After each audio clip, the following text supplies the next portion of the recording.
கதாபாத்திரங்களாக வந்து சக்திவேலாக கமலஹாசன் மிக சிறப்பாக நடிச்சிருந்தார். முக்கியமாக கமல் அண்ட் சிம்பு காம்பினேஷன் சீன்ஸ்லாம் ரொம்ப நல்லாவே இருந்தது. எஸ்பெஷலி காரில் பேசிட்டு போகிற அந்த சீன் அது ரொம்ப நல்லா இருந்தது. அதே நேரத்தில் ஹாஸ்பிட்டலில் இருக்கிறப்ப பேசுகிற சீன்ஸ் ரெண்டுமே வந்து ரொம்ப ஃபீல் குட்டாக இருந்தது. ரெண்டு பேருமே ரொம்ப அற்புதமாக நடிச்சிருந்தாங்க.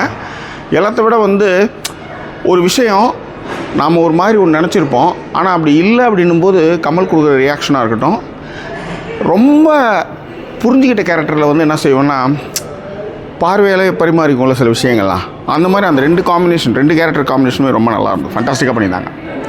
அடுத்தது கமல் அண்டு அபிராமி சமயக்கட்டில் பேசுகிற அந்த சீன்ஸ் வந்து ரொம்ப நிஜமாலுமே ரொம்ப நல்லா இருந்தது.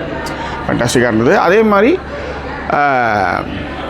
ஃபஸ்ட்டு அபிராமி வர்றப்போ அவங்களுடைய காஸ்டியூம் ரொம்ப நல்லா, ஃபஸ்ட்டு சீன் அவன் தான் அவங்களுடைய என்ட்ரன்ஸு ரொம்ப நல்லா இருந்தது. அவங்க காஸ்டியூம்ஸ் ஃபண்டாஸ்டிக்காக இருந்தது.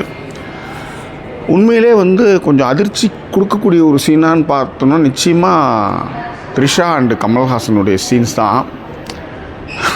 அந்த தாடியெல்லாம் இப்படி பிடிக்கும் போதெல்லாம் நம்மளுக்கு வேறு மாதிரி, சரி விடுங்க, ரொம்ப அற்புதமாகவே பண்ணியிருந்தாங்க, ஃபண்டாஸ்டிக்காக பண்ணியிருந்தாங்க.